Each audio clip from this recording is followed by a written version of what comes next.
से हुआ बच्चे नहीं पढ़ा अम्मा बाद अऊज़ु बिल्लाहि मिनश शैतानिर रजीम बिस्मिल्लाहिर रहमानिर रहीम व अल्लम आदम अल अस्माअ कुल्लहा सदक़ल्लाहुल अज़ीम।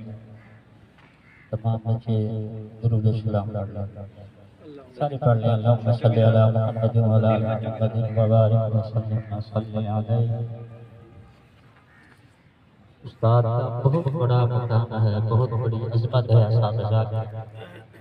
सबसे पहला मुअल्लिम, बड़ी तवज्जो से सुनना, सबसे पहला मुअल्लिम जो है ये अल्लाह तबारक व तआला की ज़ात है।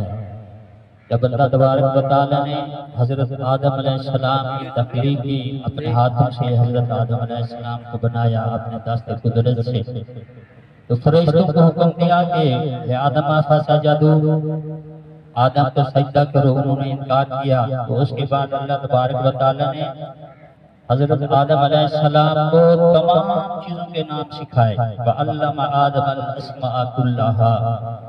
तो पहला जो मुअल्लिम है वो अल्लाह तबारक व तआला है कि हज़रत आदम अलैहिस्सलाम को तमाम चीज़ों के नाम सिखाए। तो उस्ताद भी जिस ओहदे पर काम कर रहा है ये समझे कि मैं सुन्नत इलाही पर अमल कर रहा हूँ। उस्ताद को ये जो शरफ़ मिला है ये सुन्नत इलाही है। उस्ताद का बहुत बड़ा मकाम है, बहुत बड़ा मकाम है। और अपने आप को ये समझे कि मैं सुन्नत इलाही का अमीन बना हुआ हूँ, सुन्नत इलाही का अमीन हूँ, सुन्नत इलाही का मैं मुहाफ़िज़ हूँ, काम कर रहा हूँ। लेकिन अफसोस से कहना पड़ता है कि असातिज़ा को आज हिकारत की नज़र से देखा जाता है। जो उस्ताद का मकाम है, मर्तबा है, इज़्ज़त है, शान है, वो उस्ताद को नहीं मिल रही। पहली किताबें पढ़ कर देखें, सिकंदर आज़म एक बादशाह गुज़रा है, आप किताबों में पढ़ते हैं। बहुत बड़ा बादशाह था सिकंदर आज़म। इसके उस्ताद का नाम था अरसतू। ये एक दफ़ा सफ़र कर रहे थे, एक जंगल से एक नदी आगे आ गई। नदी बड़ी गहरी थी, तो पार भी करना है, उसको अबूर भी करना था। तो सिकंदर आज़म ने अपने उस्ताद से अर्ज़ की कि हज़रत ऐसा करें कि पहले मैं इसको अबूर करता हूँ, पहले मैं पार करता हूँ। तो उस्ताद साहब ने कहा कि आप बादशाह हैं, पूरे मुल्कों को चला रहे हैं, तो इसको मैं पार करता हूँ। अगर मैं हलाक हो गया तो कोई बात नहीं। लेकिन सिकंदर आज़म बाज़िद थे, बार बार इसरार, बार बार मिन्नत, बार बार आर्ज़ी करते रहे। तो उस्ताद साहब ने इजाज़त दे दी भी इसको पार कर। वो पार करके चला गया। अपने उस्ताद से कहा कि भी इस तरफ से आप भी पार करके आ जाएं। जब पार चले गए तो उस्ताद साहब ने कहा कि ए सिकंदर आज़म, आज तूने मेरा कहा नहीं माना। तो उसने हाथ जोड़कर अर्ज़ की सिकंदर आज़म ने कि उस्ताद मोहतरम, ये बात नहीं, ये तो मैं सोच भी नहीं सकता कि आपका हुक्म हो और मैं ना मानूँ। आप कहें जो भी कहें मैं ना मानूँ, ये तो मैं सोच तक नहीं सकता। हज़रत बात ये है कि मैं इसलिए अर्ज़ कर रहा था कि पहले मैं गुज़र जाऊँ। अगर मैं हलाक हो जाता तो कुछ भी ना होता। अगर आप हलाक हो जाते तो सिकंदर आज़म ना बनते। मैं हलाक हो जाता तो एक सिकंदर हलाक होता।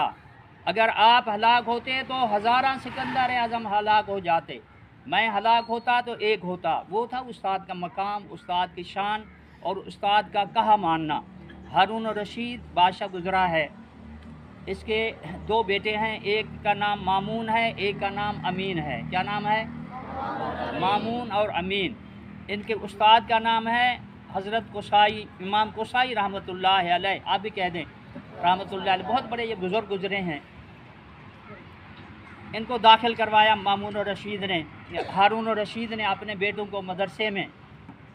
तो उस्ताद साहब जब सबक पढ़ाकर उठे घर जाने के लिए तो दोनों बच्चे दौड़े जूतों की तरफ। दोनों बच्चों में इसरार ये था, पहला मामून कह रहा था कि उस्ताद को जूते मैं पहनवाऊँगा, दूसरा अमीन कह रहा था कि जूते मैं पहनवाऊँगा। ये तकरार हो रहा था आपस में मोहब्बत का।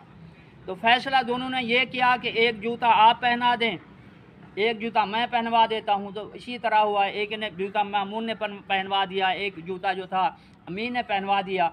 ये खबर चलते चलते हारून रशीद के पास पहुँच गई कि کہ آپ کے بچے جو ہیں وہ اساتذہ جب استاد اٹھتا ہے اپنی مسند سے تو جوتے پکڑ کر اس کو جوتے وہ خود اس کے پاؤں میں پہناتے ہیں۔ تو استاد صاحب نے دعوت کی، ہارون الرشید نے استاد کو دعوت کی، مجلس لگی ہوئی ہے، تو ہارون الرشید نے سوال کیا کہ حضرت یہ بتائیں کہ اس معاشرے میں سب سے زیادہ عزت کس کی ہے؟ امام قصائی رحمۃ اللہ علیہ سے سوال کیا، انہوں نے کہا کہ عزت آپ کی، آپ بادشاہ ہیں۔ تو ہارون الرشید نے کہا کہ اس کی عزت نہیں جو سارے معاشرے میں حکمرانی کر رہا ہے، عزت اس کی ہے کہ اس بادشاہ کے بیٹے جس کے پاؤں میں جوتے پہنا، عزت اس کی ہے۔ تو میرے بیٹوں نے آپ کے پاؤں میں جوتے پہنائے ہیں، عزت آپ کی ہے، میری کوئی عزت نہیں۔ ایک اور واقعہ بھی ان کا یہ لکھا ہوا ہے کہ ایک دفعہ ان کا بیٹا استاد کو وضو کروا رہا تھا، بڑی توجہ سے یہ سننا، استاد کو وضو کروا رہا ہے ہارون الرشید کا بیٹا، استاد وضو کر رہے ہیں، پانی ڈال رہا ہے وہ، تو استاد صاحب پاؤں دھو رہے ہیں، وہ بچہ پانی اوپر ڈال رہا ہے، استاد جو ہیں ایک ہاتھ سے پانی ڈال رہا ہے، استاد اپنے ہاتھ سے پاؤں دھو رہے ہیں۔ تو ہارون الرشید کا اچانک وہاں سے گزر ہوا، کیا دیکھتا ہے کہ میرا بیٹا استاد صاحب کا وضو کروا رہا ہے، بادشاہ تھا وہ، آج تو ایک ممبر کا بیٹا ہے، اس کو پتہ نہیں ہے کہ میرا استاد کیا ہے، اتنی اس کو تکبر غرور ہوتا ہے کہ استاد کی عظمت شان کا اس کو پتہ نہیں ہے، وہ ہارون الرشید کا بیٹا استاد کے پاؤں دھلا رہا ہے۔ وہ گھر چلا گیا ہارون الرشید، اپنے استاد صاحب کو پھر دعوت کی، استاد صاحب سے کہا کہ حضرت میں نے بیٹے آپ کو دیے تھے ادب سکھانے کے لیے، میرا بیٹا تو بے ادب ہو گیا۔ تو استاد صاحب نے کہا کہ وجہ کیا ہے، معاملہ کیا ہے کہ تیرا بیٹا بے ادب ہو گیا؟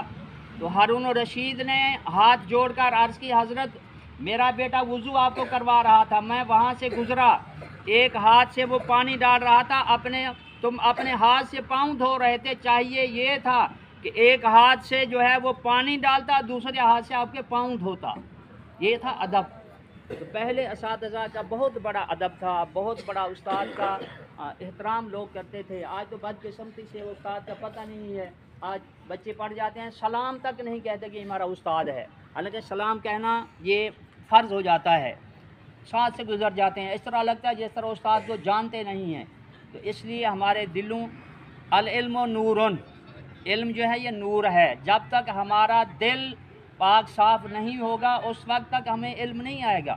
والد، بڑی توجہ سے، والد ہے نا، والد ہمارے جسم پر حکمرانی کرتا ہے، استاد جو ہے یہ ہمارے قلوب پر حکمرانی کرتا ہے، والد جو ہے یہ بدن پر حکمرانی کرتا ہے، استاد جو ہے یہ ہمارے روحوں پر حکمرانی کرتا ہے۔